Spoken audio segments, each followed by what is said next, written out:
Reusse Unchained, presented by Josh Arnold, investment consultant, Mr. Money Talk. There's Pat's inbox going off. Let me just mute my notifications on this remote setup. So, Pat, I know you guys talked a lot of Vikings yesterday on Unchained, but the PFF grades came out. Pro Football Focus puts a 0 to 100 grade watching the film on every player in the league every week. The number one graded quarterback in week 1, according to Pro Football Focus, just ahead of Patrick Mahomes, was Sam Darnold. Well, when you start off, 12 for 12? Wasn't he 12 for 12? So when you start off that way, and they're not all, 4-yard passes like Kirk used to throw, a couple of them were down the field. And hey, he moves better than Kirk. And, I was not prepared to be down on the idea that he was going to play. I didn't know enough about him. I know that he failed in New York, but a lot of guys who immediately have to start ended up, it ruins him for life. But the fact that the New York Post thinks he's a bust doesn't mean that he's going to be a bust, right? So, but I didn't look at it. I should have looked at the Post headlines after. That had to be post heaven after the Giants got lit up by Sam Darnold. I think it was Daniel Grones was one of them I saw.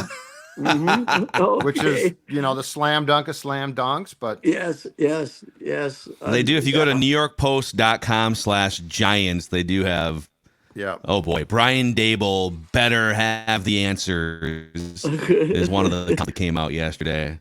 We're already, the website's a little more tame than the actual hard copy newspaper. Mm-hmm. Yeah. Well, it's almost time for the Giants to bench Daniel Jones. There's one. Okay. Yeah, Phil was telling Judd for a couple of days that, in retrospect, beating the Vikings and Kirk here was the worst thing that ever happened to that franchise, because they ended up deciding he was the quarterback and paying him, and now they're stuck with him. And it was the best thing that happened to this franchise, because we got to get rid of Kirk. If Kirk had made a run, they would have had to extend him, and he'd still be around here, and you'd still be paying him way more than he was worth. And give me this. The Kirk Cousins years. What is it? Was it how many? 6? 6. What? Where do they get it? What's the grade? D+? Who's they? Not him, but how the team fared in the Kirk Cousins years. C. The goal. I mean, let's not lose sight of the mission in 2018. He was the final piece to a Super Bowl puzzle. Which a team that had gotten to the second round, and now, of course, got to the NFC final and then got humiliated. So, but let's remember one thing about that team.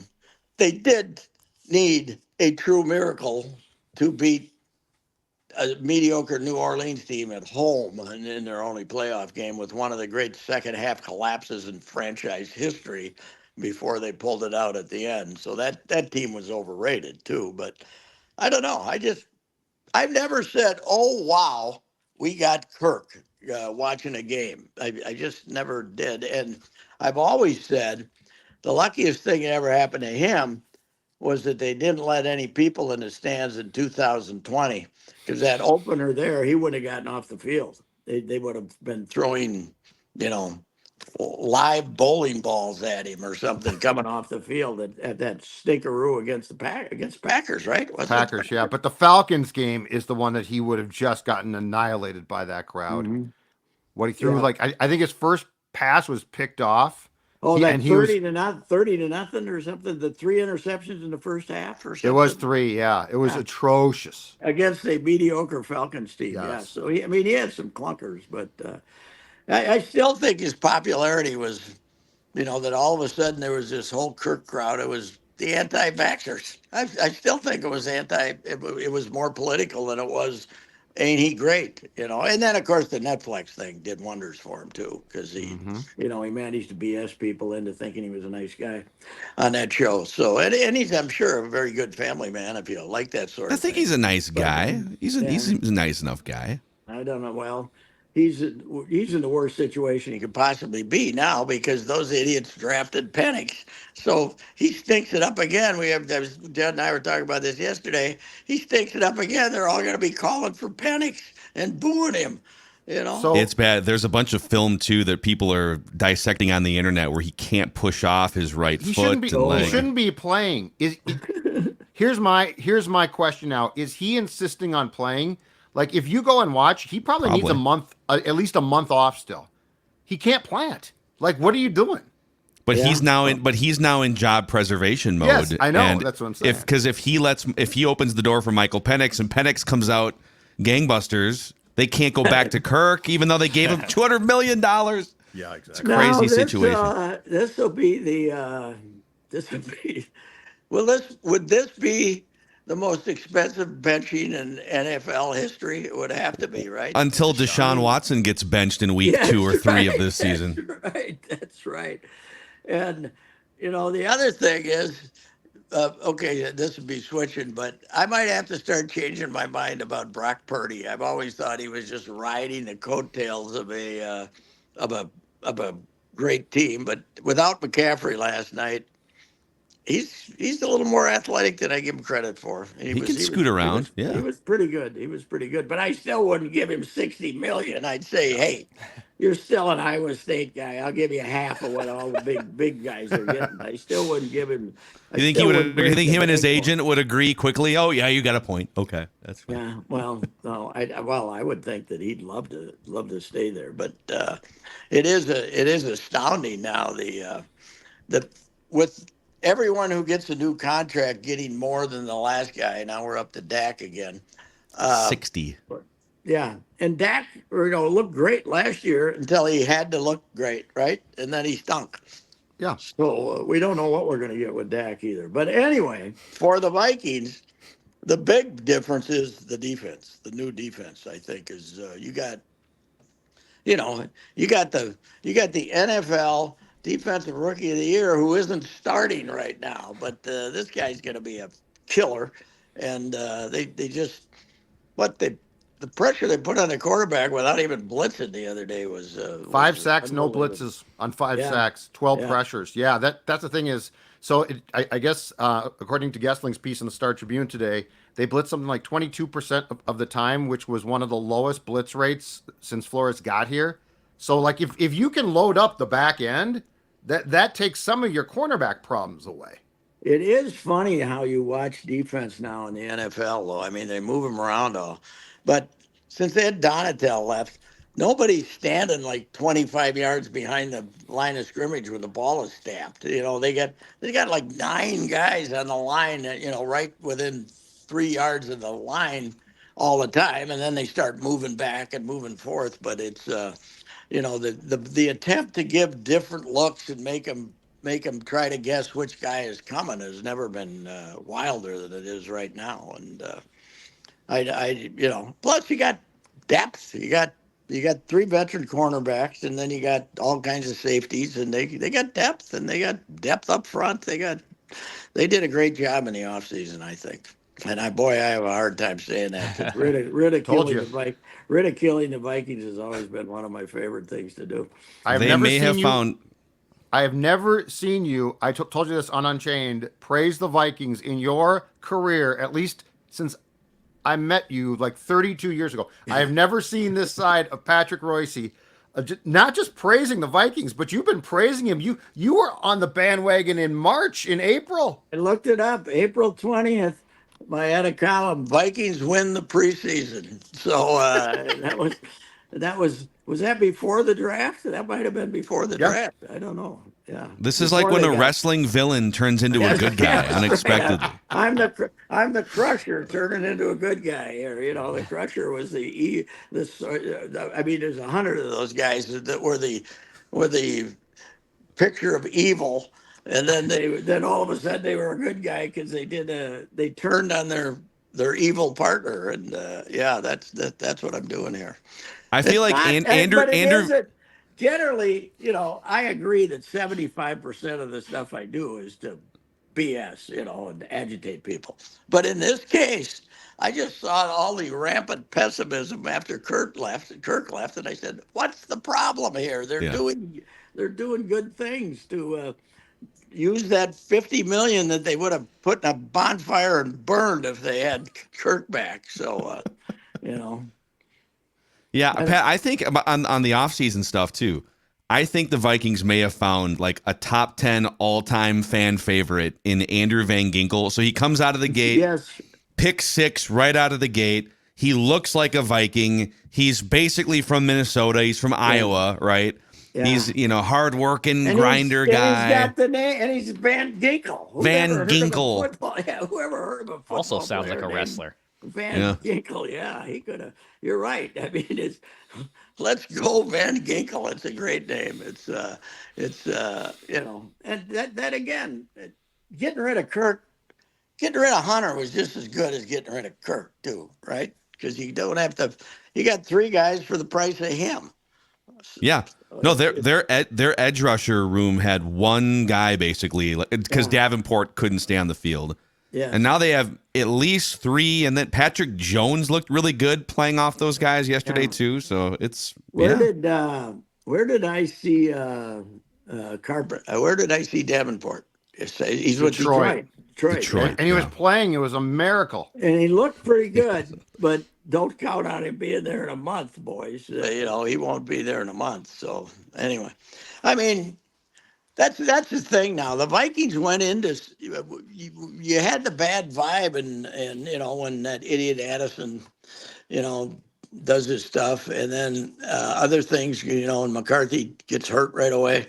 And I was always talking that it's remindful of the 2010 vibe. But now all of a sudden they go into their season opener, no name on the injury list. That might have been the first in NFL years, right? That they didn't have one injured. Did anybody get hurt in the game except Addison? No. That was the only injury. Bradbury tweaked his knee, but he's a center. He's fine. He'll play. Nothing. Just brace it up. Nothing serious. Yeah. No, they had nobody on an injury list, and the Giants had, not that it makes any difference, but they had 8 or 9 players, and everybody else had, San Francisco, which looked great last night. They got about 6 guys out, including McCaffrey. So Sunday will be fun though. Like we're going to learn that San Fran, for the amount of guys who either just like started playing or are hurt, look damn good. Now the Jets are the Jets, so that's a little bit of a difference there. But that's going to be I think that's going to tell us a lot about this team for the Vikings. Who looked like a 41-year-old guy coming off an injury? From what I watched, I didn't watch the whole thing. Rodgers. He had a couple nice flicks, but that was nothing. That was nothing. What he also, man, he is a Hall of Fame eye roller. When something goes wrong, it's after the game he did say he needed to play better, but in the moment he will stare down a wide receiver or roll his eyes at an offensive tackle with the best of them. He had a great time with the Packers of when he lost when Devontae left and he didn't have any receivers and he'd shake his head and I don't blame him. They didn't have any receivers for him. That Watson, North Dakota State kid looked terrible when he did play, and then I think he got hurt at the end of the game with the Packers. But the Packers it's over. They're going to be 2-8 before this. So and by the way, Malik Willis is scheduled to start. They just brought him in a few weeks ago. He doesn't really know the system, and they get the Colts. They got anybody on the practice squad that they elevated to be a backup? Or? They do have Clifford. Ooh. Yeah, he's. What's his? Okay. Sean Clifford. Right? Sean Clifford. Yeah. Sean Clifford. Yeah, was that he guy. Penn State at one time or something? Yeah, I right. forget. Yeah. But he's just a slappy. I mean, he knows the system a little bit more, but they don't trust him enough to where they're putting Malik Willis in after being there for 2 or 3 weeks. Yes. Who was the guy that was around there forever? Did Tim somebody or something back up? Did they get rid of him? They must have gotten rid of him. I don't know. They had a couple good clipboard holders. I only watched about a period and a half of the season opener, but they didn't look good before Love got hurt. Nope. So he did a great game. I don't know. I think it's between the Vikings and the Lions. NFC Central, NFC North, excuse me. I wish we were still the Central. It's No, because you don't want that Buccaneers smoke in the NFC Central. That's the problem How with do the that. Buccaneers get in the Central? Dude, how about this? Just because you're in Florida. If you're think about Cleveland. Cleveland decided Baker Mayfield not the guy. Let's say goodbye to Baker and let's give Deshaun Watson the Brinks truck. Yes. And Baker Mayfield last year leads the Bucks to a playoff win, 4 touchdowns in week 1, and the Browns are sitting here trying to figure out. You know who Baker Mayfield is? He's Sam Darnold, the same guy. You know, everybody wrote him off right away because they weren't good right away, and you know, now we don't know. I mean, I'm not riding the Sam Darnold train here, but you know, he looked good. So, and he didn't get much pressure either. This offensive line is underrated. I keep saying that with those 2 tackles. Everybody in the league and nobody. I mean, they wouldn't trade anybody in the league for those 2 tackles. I don't think. Remember, And the breaks they've gotten in the draft. Not only Turner, but I was thinking this: the dumbass Washington when they were still the Redskins, letting Darius. They needed an offensive line. Everybody doing the draft that night says, "Well, this has got to be Darisaw," and they didn't take him. And now he's one of the 3-4 best tackles in the NFL. So yeah. Also, Blake another Brandel in his left guard debut was the 2nd highest graded guard in the NFL in week 1. Really, who is he? I don't know. Where did he come from? Was he a draftee or a free agent or what is he? Was he a late round draft pick? Judd, what was his background? I don't even remember. He was a 6th round pick in 2020.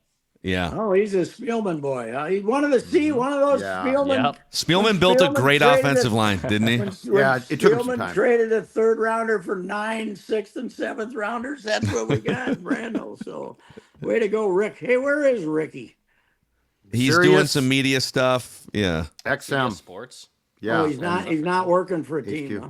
No. He's not working for his team. No, he briefly consulted for the Commanders last year when they hired their GM, but just as a consultant. But no, he has gotten out. I mean, I think he'll be back in eventually because those guys always come back. But no, it isn't like NHL coaches though. They don't come back like those guys. Well, no, nobody does. Hey, speaking of that, somebody asked me this question yesterday. I think it was Suchi Boy. When do the Wild start practicing? We got to be getting close, don't we? 18th, I believe, of this 18th. month. Next week. Yep. Do they bring in rookies? We bring in rookies before that?